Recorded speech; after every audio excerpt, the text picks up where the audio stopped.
Hello, good morning and welcome to the Japanese Pond and Garden here at Mt Coot-tha Botanic Gardens, Brisbane, Queensland, Australia.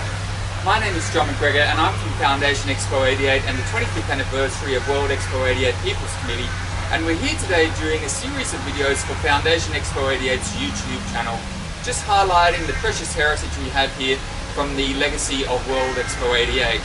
And today I'm going to give you a few details about the garden's role during World Expo 88 and how it got moved here to the Mt Coot-tha Botanic Gardens at the end of the Expo. I was actually working for the Japanese government pavilion at World Expo 88, and part of my role there was to welcome people to the garden, so it's my extra special pleasure, of course, to welcome you here to the gardens today. Now, I'll talk a bit about the Japan Pond and Garden Expo 88, and it was located at the entrance and exit of the Japanese government pavilion, and it was one of the Expo's most cherished places of respite and quiet, where one could get a few minutes of quiet relaxation away from the thronging crowds of the Expo. At the pine wood benches at the pond's perimeter, one could listen to traditional Japanese music, also see kimono displays. One could also take part in origami, as well as see displays of ikebana and other forms of Japanese culture, as well as playing traditional Japanese games, and these were all part of the day-to-day cultural activities which were hosted by the Japanese pavilion in the Japan Pond and Garden at Expo 88.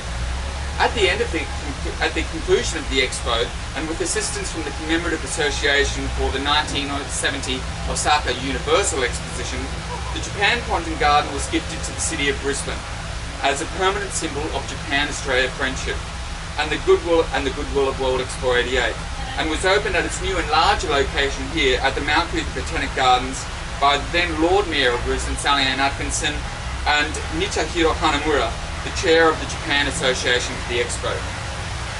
A dedication plaque for the new opening at the Gardens is located at the Garden's front left entrance, and that is complemented by another dedication tablet to the Garden for Expo 88, written in Japanese calligraphy by the then Japanese Prime Minister, Mr. Noboru Takeshita, MP. And he has dedicated the garden's name as being Yu Sui En, which literally means place of relaxation and green. At the gardens here you can see various elements. Just behind me here you can see the traditional performance hut. This is where koto performances and other Japanese traditional performances were held, and also Japanese tea ceremony and Japanese calligraphy and ikebana flower displays.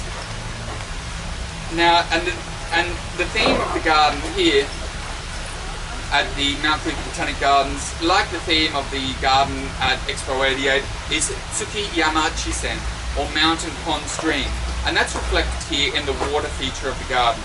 An annual Japanese cultural festival is held at the garden also in September, featuring Japanese tea ceremony, calligraphy and ikebana as well. So that brings it back to its Expo 88 roots also. And finally, I think a lovely thing I should mention to you that is unique about this Japanese garden, which makes it different from other Japanese gardens in other places around the world, is that all of the trees and shrubs and flowers here are Australian trees and shrubs and flowers. And this was done on purpose to celebrate the unique fusion of Japanese and Australian culture. So Japanese design principles with Australian flowers, shrubs and trees. So it's a unique Australia-Japan cultural fusion which we have going on here in the Japan Pond and Garden here at Mt Coot-tha. A bit of information about how to visit the garden. The Japanese garden is free to enter and is open every day of the year from 8:30 AM to 5 PM, and one can find the garden towards the back of the Mt Coot-tha Botanic Gardens beyond the tropical dome. And it can be reached by regular bus services from the city. Just contact TransLink to find out the timetable and bus stop information.